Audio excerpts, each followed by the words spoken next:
Welcome to another video from DIY Daily. Just got a short video today showing you how to reset the service light on this 2019 C200. And just see we've got the service A overdue by 19 days on the dash there. Now, it's quite a straightforward reset.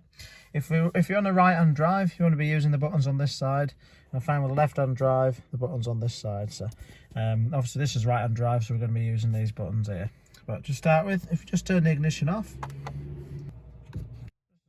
you'll open the driver's door, close the driver's door, push the start button once, just put it on ignition stage 1. You're going to press and hold the back button and then the centre button, and that'll bring you up with this new menu there.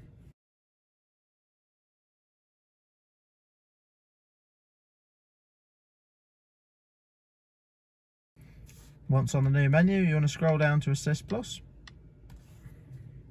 Once on Assist Plus, select the start button again, just to turn it to ignition stage 2. Then you can just use the touchpad button to exit this menu. Just simply press the button. Then you want to go into Assist Plus, and you've got full service there.